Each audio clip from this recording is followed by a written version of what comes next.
le ministre des Enseignements secondaires a développé une plateforme d'enseignement à distance pour les élèves du secondaire au Cameroun. Une série d'enseignements dispensés par les enseignants de qualité pour les élèves du secondaire.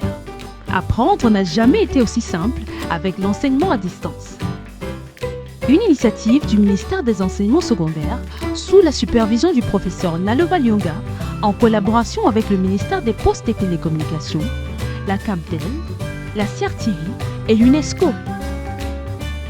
Nous introduisons l'enseignement à distance comme une autre méthode d'enseignement et d'apprentissage qui diffère du cadre de classe traditionnel auquel vous êtes habitué.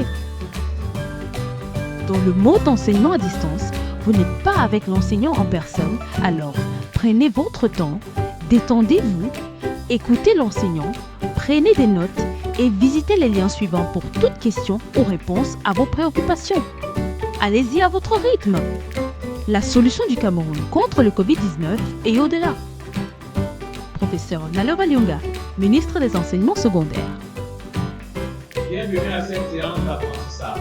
Je suis M. Ndikoubaki, ancien de mathématiques. Je suis également votre tuteur dans le cadre de ce cours de mathématiques destiné aux apprenants des classes terminales C, D, E et D.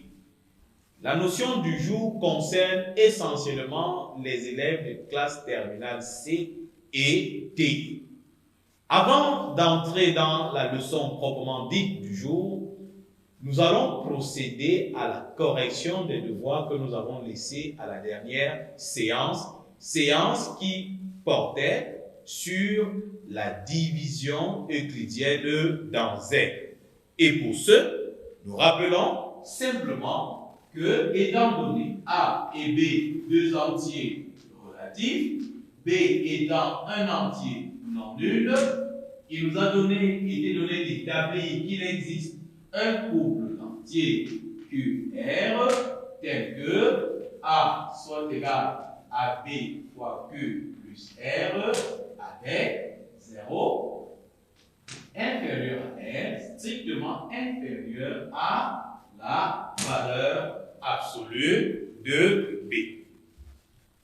Alors, nous poursuivons donc avec ce thème spécifique aux élèves de C et de TI sur l'arithmétique. Et pour ce, nous allons corriger notre premier devoir, dont l'énoncé est suivant.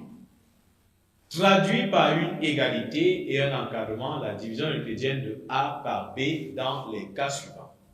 A est égal à 174, B est égal à 15, A est égal à 174, B est égal à moins 15, A est égal à moins 174, B est égal à 15, A est égal à moins 174, B est égal à moins 15, A est égal à moins 2965, B est égal à 203. Nous solutionnons rapidement cet exercice. Dans le premier cas, nous rentrons dans le cas où A est positif, B est strictement positif. Nous avons donc là notre division euclidienne à N.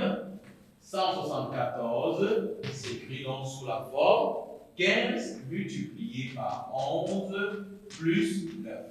Nous notons bien ici que 0 est inférieur ou égal à 9, strictement inférieur à la valeur absolue de notre diviseur qui est ici 15. Nous prenons notre deuxième cas. Là, nous avons la valeur A. Deuxième cas, A est égal à 174 et B est égal à moins 15. Nous avons donc là le cas où le dividende est positif et le diviseur ici est négatif. Qu'est-ce que nous constatons simplement? 174 est égal à moins 15 qui est notre diviseur et notre quotient qui était 11 devient simplement moins 11. Le reste ne change pas, il est toujours 9. Nous avons donc ici pour quotient moins 11. Vous avez donc déjà là la possibilité de résoudre le problème lorsque A est positif et que B est négatif. Nous pouvons d'abord effectuer notre division euclidienne simplement dans N. D'accord? Et le quotient dans N est multiplié simplement par moins 1. Nous prenons le troisième cas.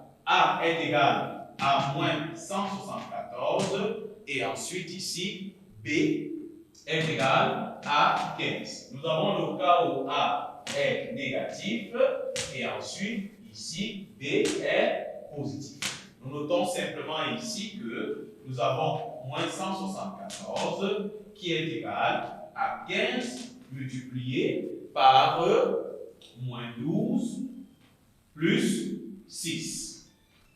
Alors, vous pouvez clairement noter ici qu'il nous a suffi de prendre le cas où notre quotient était moins 11 et enlever ici simplement moins 1.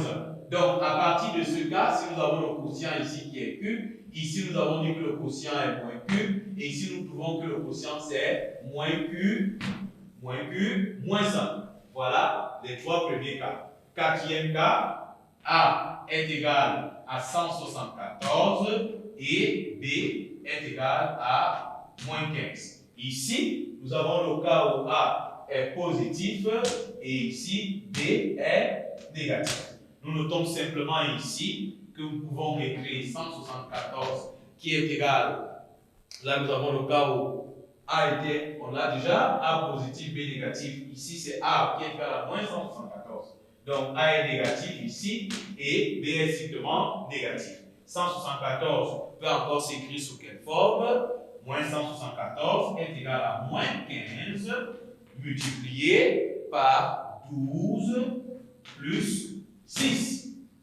Alors, dans ce cas, nous notons clairement ici aussi que nous avons simplement ici le quotient qui est Q plus 1. C'est-à-dire, partant de notre division euclidienne dans N, nous avons le quotient qui est Q. Lorsque A est positif, B est négatif, le quotient est moins Q. Lorsque A est négatif, B positif, le quotient est moins Q moins 1. Lorsque A est négatif, B est négatif, le quotient est ici Q plus 1. Voilà donc solutionné. Par la suite, donc, on peut appliquer ceci au dernier cas. A est égal à moins 2000. A est égal à moins 2963 et B est égal à 203. Nous notons ici que nous sommes là dans le cas où A est négatif et B est positif. Donc, obtenir le quotient devient assez évident. Nous effectuons d'abord la division euclidienne de 2963 par 203. Nous avons donc notre quotient et notre reste. C'est là qui nous permettra donc, pour ce cas, d'avoir le quotient qui est moins Q moins 1. D'où moins 2965 est égal à 203 que multiplie ici la valeur moins 15 plus 82. Rassurez-vous toujours que cette double inégalité est vérifiée. Nous avons bel et bien là 0 qui est inférieur ou égal à 82, qui est strictement inférieur à la valeur absolue de 203. Ceci achève donc la correction de notre premier devoir à faire à la maison. Nous passons au deuxième devoir à faire à la maison. Donc, voilà l'énoncé. Déterminer tous les couples d'entiers relatifs, x, y, solution de l'équation. Nous allons noter notre équation au tableau. Déterminer tous les couples d'entiers relatifs, x, y, solution de l'équation. 4x au carré moins 49 y au carré est égal à 15. Nous notons simplement ici, et nous pouvons l'établir, que si x0, y0 est solution, il faut le noter, si x0 est solution de cette équation que je vais noter ici, E, alors il en est de même, de x0 moins y0, ceci est évident. Il en est de même de moins x0, y0. Il en est de même de moins x0 ici, moins y0. Par conséquent, il nous suffit donc simplement de résoudre l'équation E dans n carré, c'est-à-dire chercher des couples d'entiers naturels. Très bien. Pour ce donc, Nous procédons à la factorisation de 4x carré moins 49y carré. Nous obtenons 2x moins 7y que multiplie 2x plus 7y qui est égal à 15 que nous pouvons écrire sous la forme d'un produit 3 fois 5. Nous notons donc simplement que 15 s'écrit sous la forme 1 multiplié par 15, 3 multiplié par 5, 15 multiplié par 1 ou encore 5 multiplié par 3. En résolvant donc nos différents systèmes, c'est-à-dire 2x moins 7y est égal à 1, et là 2x plus 7y est égal à 15, ou encore 2x moins 7y est égal à 3, 2x plus 7y est égal à 5, ou encore 2x moins 7y est égal à 5, 2x plus 7y est égal à 3, ou à la fin le dernier système, qui est 2x moins 7y est égal à 15, 2x plus 7y est égal à 1, nous allons clairement noter que ce système, d'accord, ne nous permet pas d'avoir des solutions dans N3R, celui-ci également, le système 2x moins 7y est égal à 15 également ne nous permet pas d'avoir des solutions dans N, mais en résolvant le premier système 2x moins 7y est égal à 1 et 2x plus 7y est égal à 15, nous obtenons clairement ici un couple solution. Alors nous allons rapidement le résoudre pour que tout le monde soit en train de nous suivre. Alors par addition simplement, nous avons ici 4x qui sera égal à 1 plus 15 qui nous donne 16, ce qui nous permet donc de tirer x qui est égal à 16 divisé par 4, soit 4. En multipliant cette équation par moins 1, très bien, ou alors en remplaçant simplement x dans la première équation, qu'est-ce que nous obtenons? Nous avons 2 multiplié par 4 moins 7y est égal à 1, soit 7y est égal à 8 moins 1. Cela nous permet d'avoir y est égal à 1. Nous avons donc les différentes valeurs ici et nous notons donc que le couple 4, 1 étant solution de cette équation, d'après ce que nous avons établi plus haut, les différents couples solutions seront donc clairement quoi ici? 4, 1 et ensuite ici moins 4 moins 1, ensuite 4 moins 1, et à la fin nous avons ici, nous avons dit x0, y0. Alors on a x0 moins y0, on a donc moins 4 moins 1, 4 moins 1, et ensuite ici 4 moins 4, oui, moins 4, 1. Voilà donc les différents couples que nous obtenons comme solution de cette équation. Nous avons donc clairement ici le déroulé de notre devoir à faire à la maison. Le troisième devoir à faire à la maison, l'énoncé est le suivant. Dans la division euclidienne de A par B, A étant un entier naturel, B étant un entier naturel non nul, on note Q le quotient et R le reste.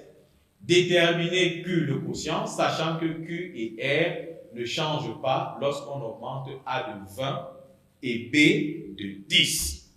Voilà le troisième devoir que vous aviez à faire à la maison.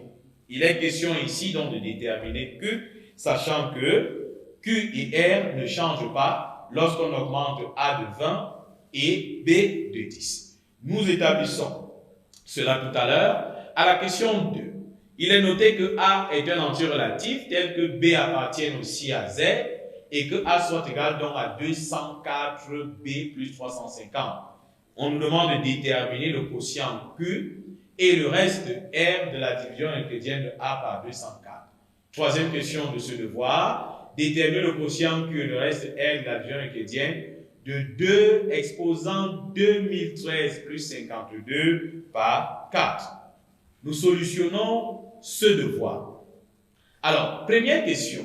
On nous dit que dans la division euclidienne de A par B, le quotient est Q et le reste est R. et que le quotient et le reste ne changent pas, si on augmente A de 20, c'est-à-dire qu'on a A plus 20, et qu'on augmente B de 10. Nous avons donc les deux écritures des divisions euclidiennes. Au départ, la division euclidienne nous permet d'écrire ceci. A est égal à B fois Q plus R étant compris comme ceci. Et ensuite, on augmente A de 20 et on augmente B de 10. Le quotient, lui, reste inchangé, le reste également. On a donc clairement ce système d'égalité. À partir de ce système, on va donc clairement établir, en tirant A dans cette égalité, que j'appelle l'égalité 2, nous avons donc A qui est égal à B fois Q plus R, et ici A sera égal à B fois Q plus 10Q, ici plus RE plus 20, ce qui nous permet d'avoir ici B facteur de Q plus B facteur de Q, B, pardon, là c'est B, oui, facteur de Q, ou alors ça c'est Q facteur de B plus 10 ici, plus R, plus 20. Nous avons donc A qui est égal à B fois Q plus R, et on a A qui est égal à ceci. On va donc égaliser ou faire simplement la différence membre par membre. En faisant donc la différence membre par membre, nous avons donc clairement ici 0 qui est égal à R, ou alors ici à 10Q moins R plus R plus 20. Ce qui nous permet d'établir ici que 10Q moins 20, ce qui nous permet donc d'établir ici que 10Q sera égal à 20, c'est-à-dire que Q est égal à 2.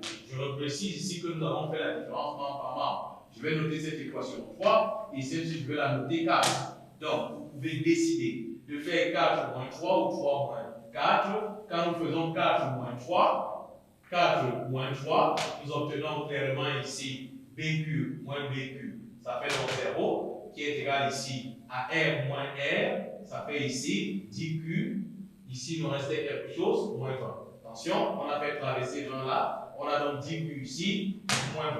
De là, donc, nous avons clairement 10Q est égal à 20, c'est-à-dire donc que Q est égal à 2. Et on a trouvé clairement quoi? La valeur de Q. On parvient donc aisément dans la suite à retrouver la valeur de R. Deuxième question. On nous dit que A est égal à 204, B plus 350. C'est encore égal à 204 facteur de B plus 1 plus 146. Le quotient est B plus 1 et le reste, la division euclidienne de A par 204 est 146. Nous voulons ici insister sur la propriété sur le reste. Le reste doit être strictement inférieur au diviseur quand nous sommes dans N et à la valeur absolue. Et tout le monde note ici qu'en écrivant A est égal à 204 B plus 350, 350 ne saurait être le reste simplement parce qu'il est supérieur à 204. Nous écrivons donc 350 en fonction de 204. 350 est égal à 204 plus 146, ce qui nous permet donc d'avoir l'égalité. A est égal à 204 que multiplie B plus 1 plus 146. 146 étant ici strictement inférieur à 204, on note donc ici que B plus 1 est le quotient de la division euclidienne de A par 204 et le reste de cette division est donc 146. Question 3, on nous demande de déterminer le reste de 2 exposant 2013 plus 562 par 4. Nous établissons ici que 562 est égal à 140 fois 4 plus 2. Et dans l'égalité suivante, on va donc mettre 4 en facteur pour écrire que 2 exposant 2013 plus 562 est égal à 4 que multiplie 2 exposant 2011. Je voudrais simplement attirer l'attention de tous. Ici, 2 exposant 2013 s'écrit encore sous la forme 2 exposant 2 fois 2 exposant 2011. Ce qui nous permet de dire que ceci est égal à 4 fois 2 exposant 2011. Et dans la suite, nous avons exactement aussi écrit 562 comme étant 140 division équivalent de 562 par 4, 140 fois 4 plus 2. On a donc pu écrire et avoir l'égalité suivante. 2 exposant 2013 plus 562 est égal à 4 que multiplie 2 exposant 2011 plus 144 plus 2. On peut donc conclure à la suite que le quotient de la division euclidienne de ce nombre par 4 sera donc clairement 2 exposant 2011 plus 140 et le reste sera combien ici? 2.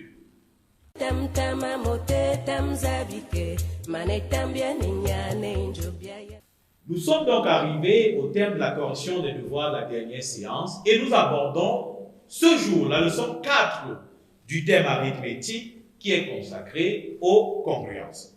Le plan de cette leçon nous permettra de définir les objectifs de la leçon, de présenter les notions prérequises à cette notion, de dérouler notre situation problème ainsi que notre activité d'apprentissage, de prendre quelques exercices d'application et à la fin, de vous laisser les devoirs à faire à la maison. Au terme de cette leçon, chacun de vous sera capable de bien utiliser les congruences, de résoudre les problèmes de vie qui font appel aux congruences. Mais pour ce, il est important d'avoir assimilé la notion de division euclidienne dans les leçons que nous avons vues la séance dernière. Nous prenons donc notre situation problème que nous lisons ensemble. Essa est une élève en terminale C, née le 17 mai 2003. Elle rend visite à son grand-père et trouve chez lui un calendrier de l'année 2013 qui indique que celle-là a commencé un mardi. Elle se rappelle qu'au cours d'histoire, le professeur avait énoncé la règle des années bissextiles, établie en 1582. Seules les années divisibles par 4 sont bissextiles. Exception, les années divisibles par 100 ne sont pas bissextiles. Exception, les années divisibles par 400 sont bissextiles. Et ça voudrait connaître quel jour de la semaine elle est née. Problème posé, aide-la à déterminer ce jour et fais-le pour toi aussi où tu te trouves à la maison. Après cette situation problème, voici notre activité d'apprentissage. Première question, déterminer les années bissextiles entre 2003 et 2013. Deuxième question, calculer le nombre grand N de jours qui sépare la date de naissance d'Essa du 1er janvier 2013. Le 1er janvier 2013 étant exclu du décompte ici et le 17 mai 2003 étant inclus. 2003 étant ici la date de naissance d'Essa. Troisième question. Calculer le reste petit terme de la division euclidienne de grand N par 7. Expliquer le choix du nombre 7. Quatrième question. Justifier que n moins r est un multiple de 7. On dira dans ce contexte que n est congru à r modulo 7. En déduire le nom du jour de naissance d'Essa. 6. Par un raisonnement analogue, trouve le nom du jour de ta naissance. Question 7. Soit n est entier naturel non nul. Que signifie alors l'expression A est congru à B modulo n? Nous solutionnons notre activité d'apprentissage. À la première question, il est demandé de trouver les années bissextiles comprises entre 2003 et 2012, 2012 compris. Nous notons que les différentes années bissextiles sont 2004, 2008 et 2012. À la deuxième question, on note qu'il y a 3 années bissextiles, 6 années ordinaires, soit donc 229 jours de l'année 2000 et 229 jours de l'année 2003 entre les deux dates, comme cela nous a été indiqué. On a donc grand N qui est égal à 366 multiplié par 3, c'est-à-dire le nombre de jours fois le nombre des 3 années bissextiles, plus 365 correspondant au nombre de jours d'une année ordinaire, multiplié par les 6 années ordinaires, plus les 229 jours de décompte de l'année 2003. Soit au total 3517 jours. Question 3. En effectuant la division euclidienne de 3517 par 7, nous avons très bien 3517 est égal à 7 fois 502 plus 3. Le reste de la division de 3517 par 7 est donc 3. Le nombre 7 est choisi pour obtenir exactement le nombre de semaines. Une semaine comptant clairement 7 jours. Le nombre donc de semaines entre le 17 mai 2003 et le 1er janvier 2013. 3517 étant le nombre total de jours qui sépare les deux dates. Question 4. On note ici que n moins r est égal à 7 fois 502. On dit donc ici que n est congru à r modulo 7. Question 5. Et ça est né un samedi. On peut revoir ici, R est égal exactement ici à quoi? À 3. Et le jour 1er janvier 2013 correspondant exactement ici à mardi. Si nous remontons les dates, mardi, lundi, dimanche, le jour qui suit exactement est le samedi. On conclut donc que Ezra est né un samedi. On peut donc raisonner de manière analogue à la question 6 pour trouver soi-même son jour de naissance. Question 7. L'entier A est congru à B modulo 7 signifie clairement ici que la différence A moins B est un multiple de 7. On notera désormais A congru à B modulo 7, ce qui signifie ici que A moins B est égal à 7 multiplié par K, K étant un entier.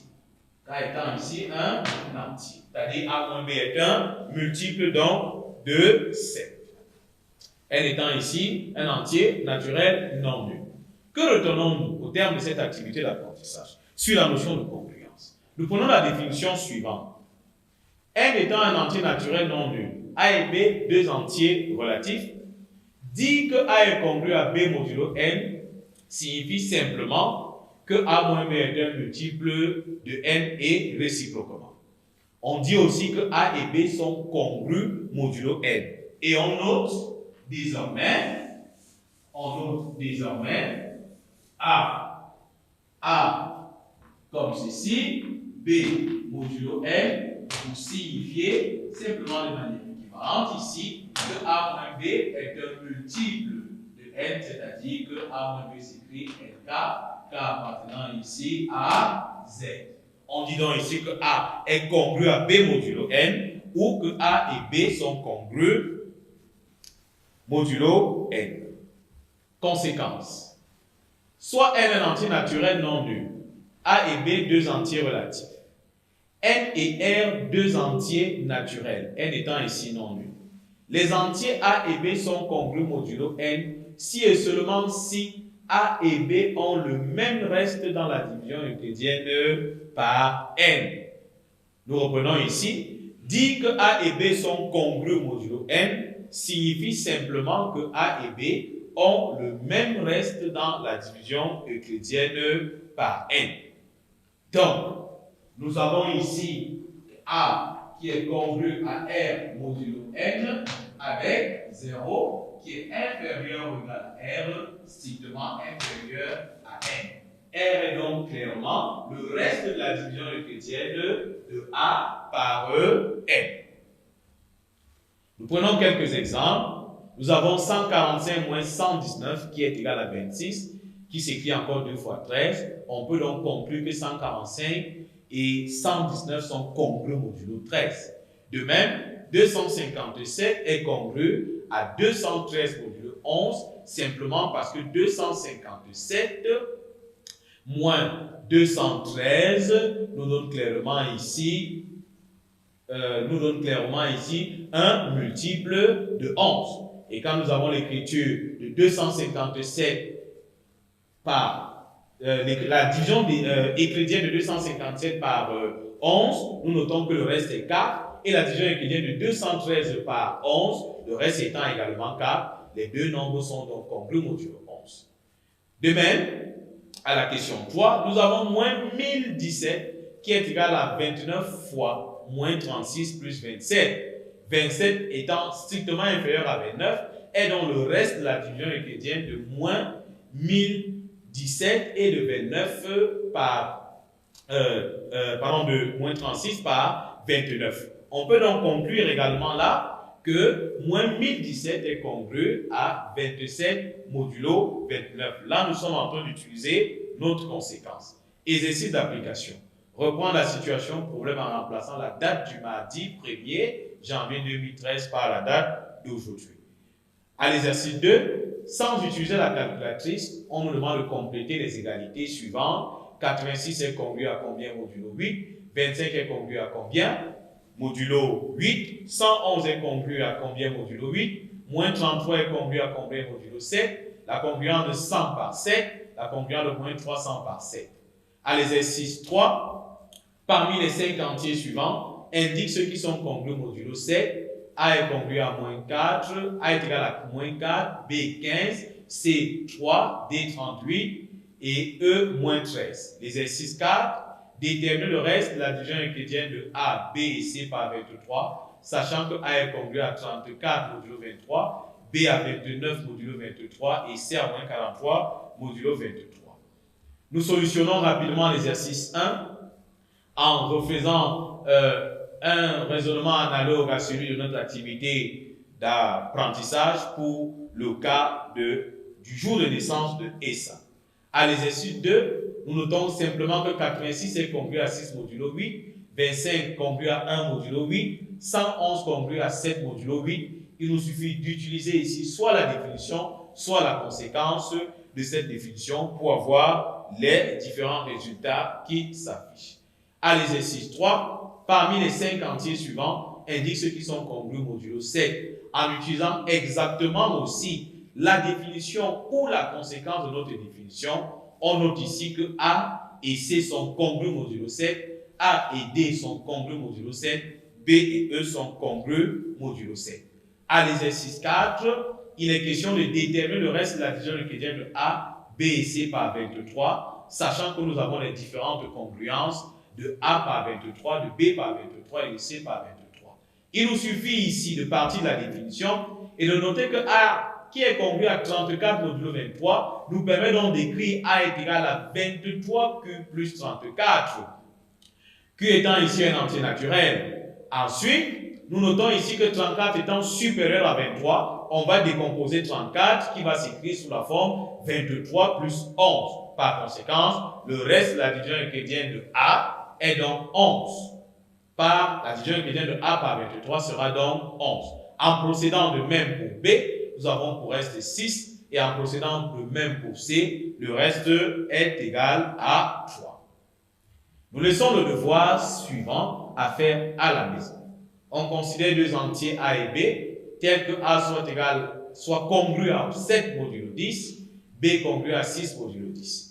Déterminer le plus petit entier naturel n, tel que n soit congru à A plus B modulo 10, et le plus petit entier m, tel que m soit congru à AB modulo 10.